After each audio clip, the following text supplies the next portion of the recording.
Welcome to my latest video looking at railway lines in Shropshire and the surrounding area. This time I'm not actually in Shropshire, I'm down in Worcestershire and I'm looking at the stretch from Bewdley down through Stourport on Severn and across to Hartlebury Junction. This of course is the southern end of the Severn Valley Railway, which is why it's important in terms of Shropshire railways. Well, let's take a look at the route on the Ordnance Survey map, and we can see the line branching down south from Bewdley on its way through Stourport and then branching out eastwards over to the Kidderminster to Worcester railway. Points of interest on this journey will be firstly trying to find the track bed just south of Bewdley, and then to see how far we can get to Mount Pleasant Tunnel. As we enter Stourport, we'll be looking to see if we can find Birlish Crossing, which is in this housing estate here, and then we'll be going down Great Western Way and onto Longboat Lane where the station was. Another big point of interest, we'll be looking to see if we can find the power station line and the remains of the power station area just to the south of the Severn Valley line. As we leave Stourport, the points of interest will be the canal and the viaduct, which then takes us onto the stretch onto the main line over here at Hartlebury. We can see that route in more detail if we look at some aerial photographs. This one starts with the tunnel, Birlish Crossing. If we look at the second aerial photograph, we can see the route through the town. The line comes down through the town, down the Great Western Way, down Longboat Lane, and the station was here. The line then goes due east and moves out of the town over the viaduct towards the Worcester to Kidderminster line. We can see that last bit on this third aerial photograph. We're just coming out of Stourport here where my finger is, and the line goes east but then loops down and joins the Worcester to Kidderminster line just north of Hartlebury at Hartlebury Junction. Well, my starting point for the journey is obviously going to be Bewdley Station, but then this part here is very difficult to see where the junction starts, so I'm going to be aiming to reach about here on this footpath which crosses the line as my first port of call. And here I'm hoping to meet Luke, who's one of my YouTube subscribers who knows Stourport a lot better than I do, and he's going to be my guide for the journey through the Stourport part.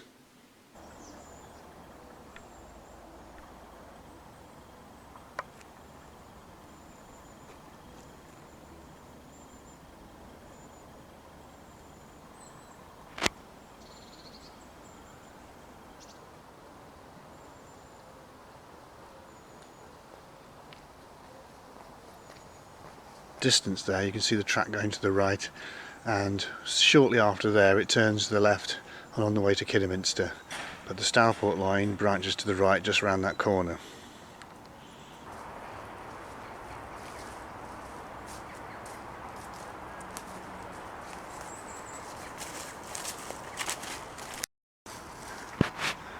Well, I've come about a mile down south of Bewdley Station. We're on quite a raised rampart here where the track clearly went, and we can see the track coming down from Bewdley, and if I pan to the south we can see the track heading towards Stourport. If I look over in the east we can see the Severn Valley Railway in the distance just going past the West Midlands Safari Park. We've got Kidderminster to the right and Bewdley to the left. Well, I've just come about a quarter of a mile further south and there's a viaduct in front of me, and this is where I'm hoping to meet Luke, who's going to be my guide through Stourport.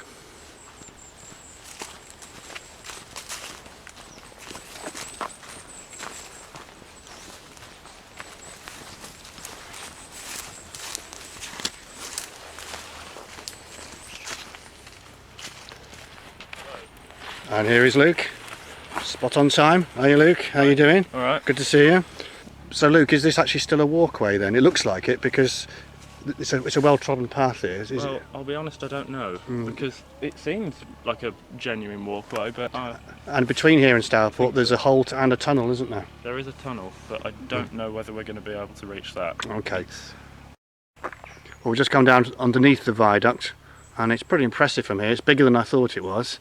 Right, from here we're going to head south towards Stourport to Birlish Crossing, and we'll see if we can get reasonably close to the tunnel. We're not going to get to the tunnel, but we're going to try and get as close as we can.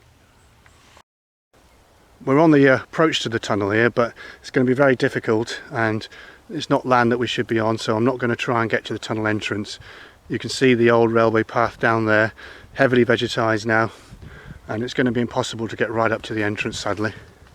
If we look from the side of the path, we can see that mound of trees in the distance, and it's through that the tunnel actually goes on its way down into Stourport.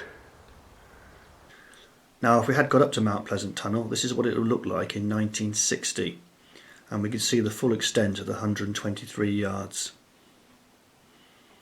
Well, we come about a mile south and this is Birlish Crossing.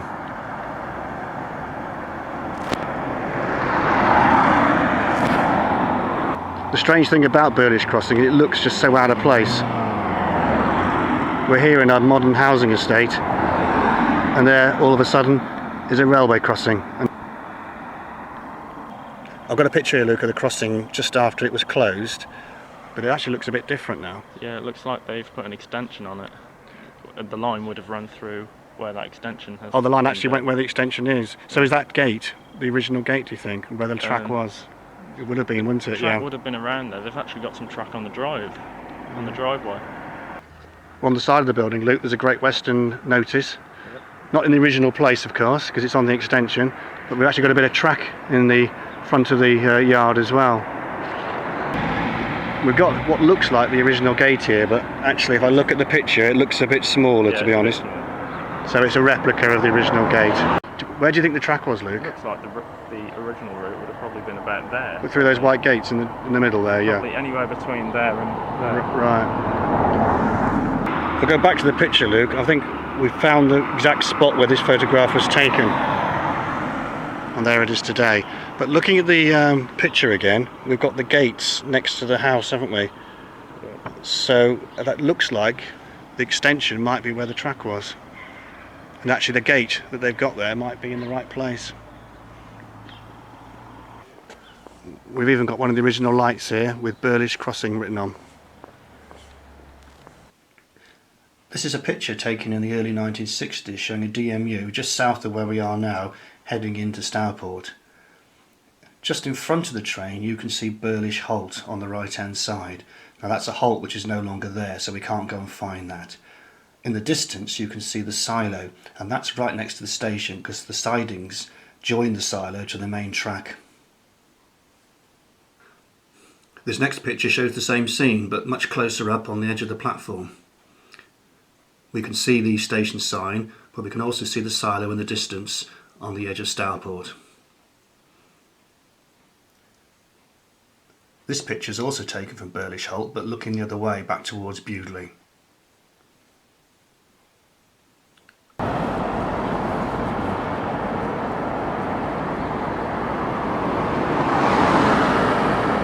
We're on Great Western Way, and I think the line came down here, didn't it, Luke? Yeah, it would have run where this road runs today, across this road.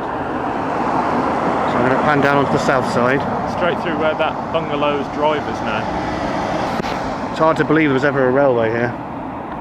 Yeah, it's completely unrecognisable. There's nothing left of the station nowadays, except for a couple of road names which reference the railway. Well, we've just walked a bit further down Longboat Lane and we found the exact location of the station. I've got a great picture here, and this shows the street today but with the station and a train superimposed onto it. And if you look carefully, that curve of the line going past the platform is that curve of the road there. We're standing exactly the same spot that photograph is taken. And what a difference today compared with the time when the railway was running. Hard to believe it's the same place. We'll just have a look again, and you can see the houses on the left there with the station building. And if you look carefully, you can see the station building superimposed in the picture. You can see the chimney. That's not there now, that's the superimposed picture of the station building on the platform. Incredible difference to today.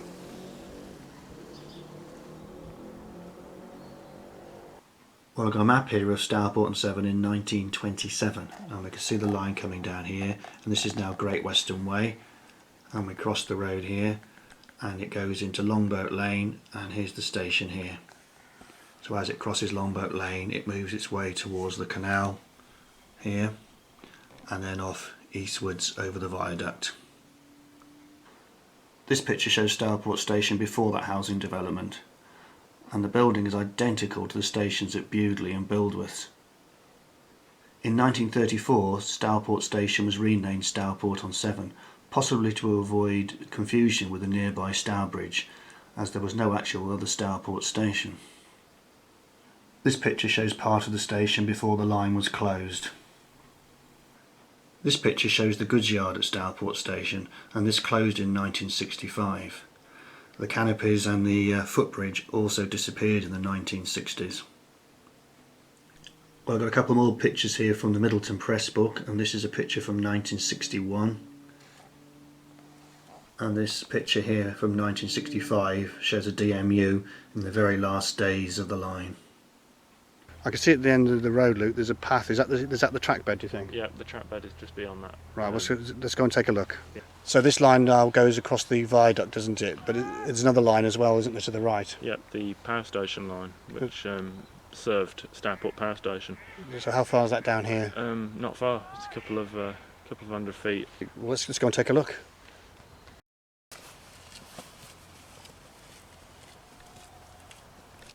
If we go back to the Ordnance Survey map, we're about where my finger is on that road there, and we're just coming up to where we cross the Staffordshire and Worcestershire Canal, and just past that should be the turning for the power station line.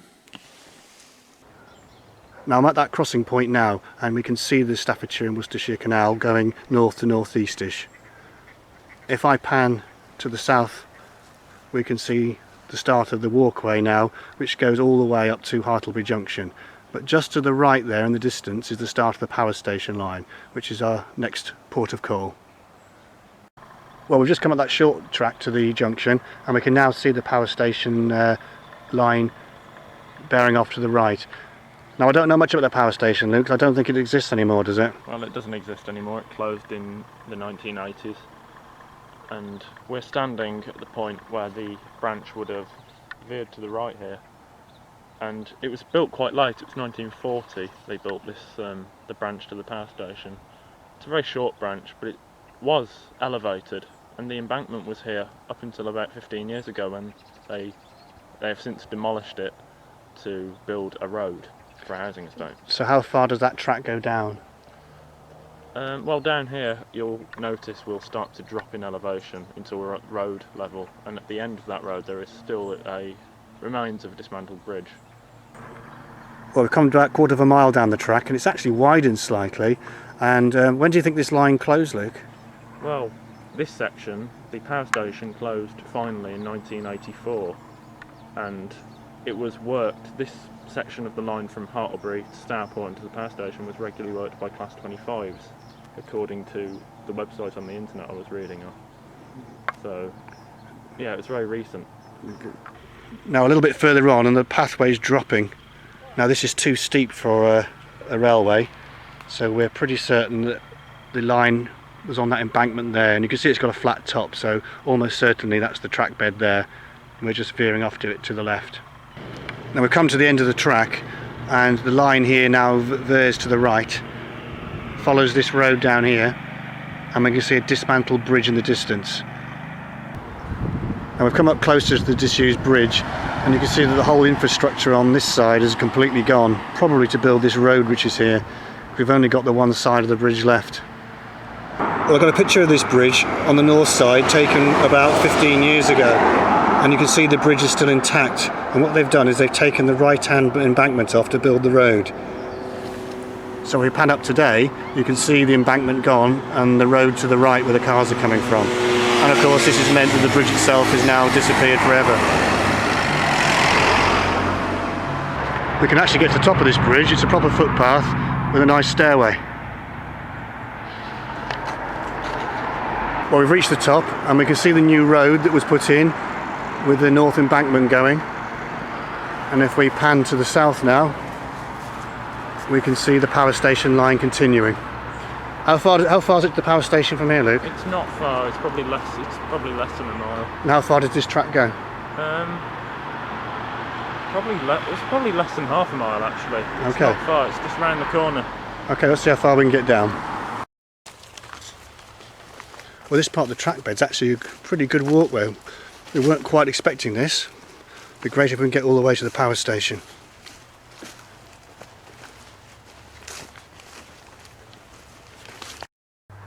Right, as we get nearer the power station, the path is getting a bit more dense. Clearly less people have gone this far down.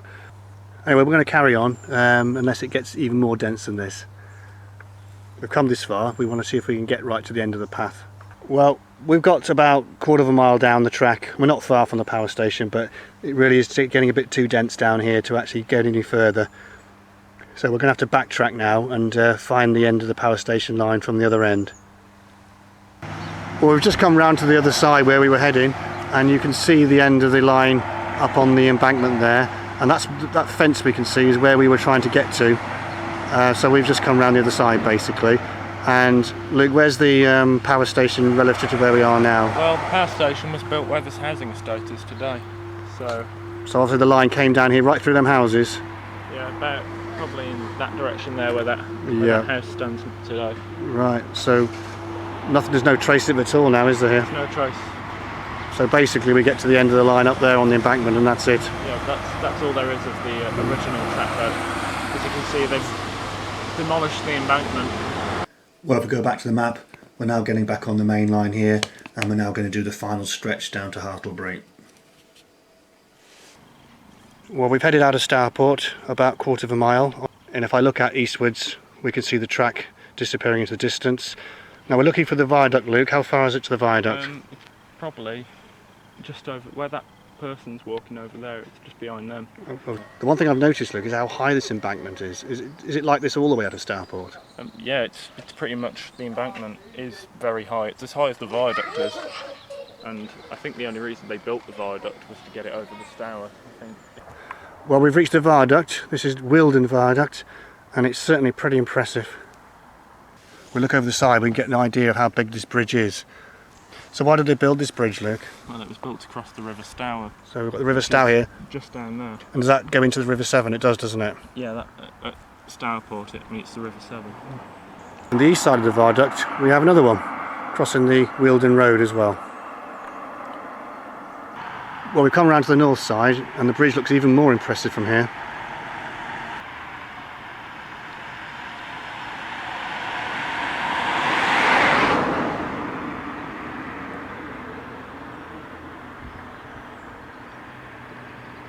Well, it's about this point now I'm leaving Stourport and I'm going to head eastwards down the line until it joins Hartlebury Junction, which is about a mile and a half. So I'm going to say thank you to Luke. Yep. Thanks, Luke, for you being a guide through Stourport. It's been really interesting. Yep. I've learned a lot about Stourport and the line. Yep. Has it lived up to your expectations? Luke has more than lived up to the expectations. I wasn't expecting to find this raised embankment that goes all the way through the town. I wasn't really expecting such a fantastic viaduct. It was also dead interesting to find the station area and what's left of it, particularly with that superimposed picture. It was also interesting to find Burlish Crossing, and yeah, it's been absolutely fantastic. So thanks for your help. But I'm now going to head up to Hartlebury Junction. So thank you again, Luke, and we'll see you again sometime. Yep.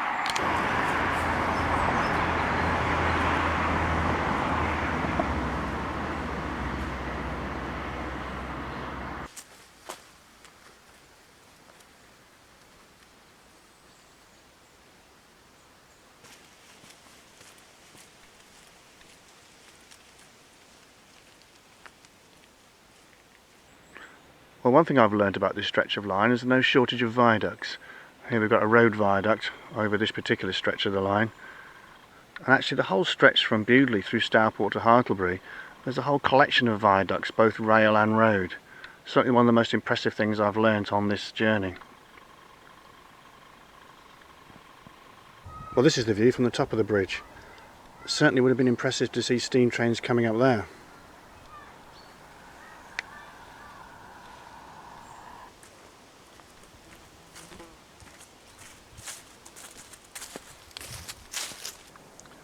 Well, we've come about a mile further east and we've reached another one of those road viaducts over the railway.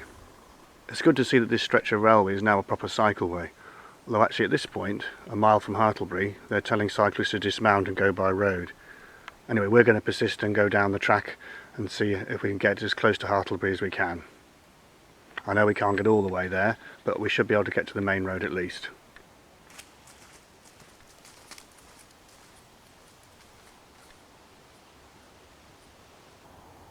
Well, at this point on the track it looks like we're about to enter a tunnel of natural vegetation.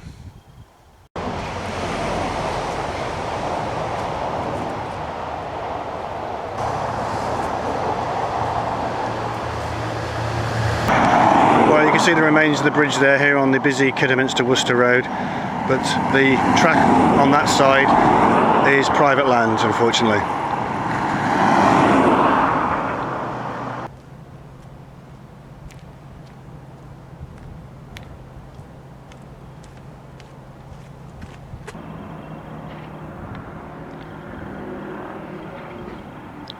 Well, as you can see, I've reached Hartlebury station. I can't get to Hartlebury Junction, it's just up there in the distance on the left hand side. So the station here is just to the south of the junction.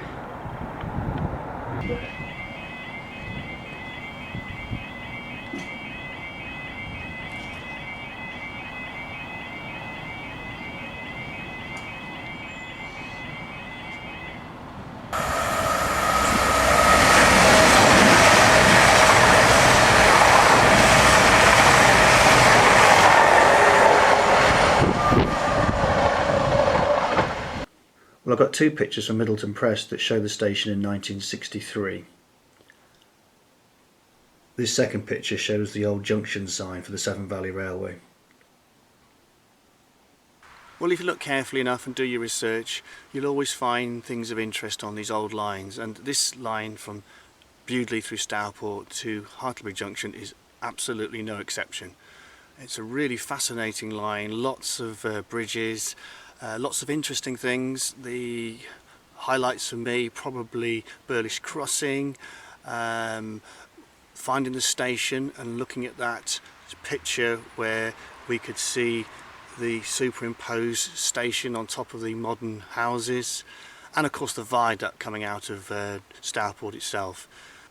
This is a really interesting stretch of old railway, and if you're interested in the Severn Valley Railway, maybe take a little detour and come and look at this unused section, and you'll be surprised what you come and find.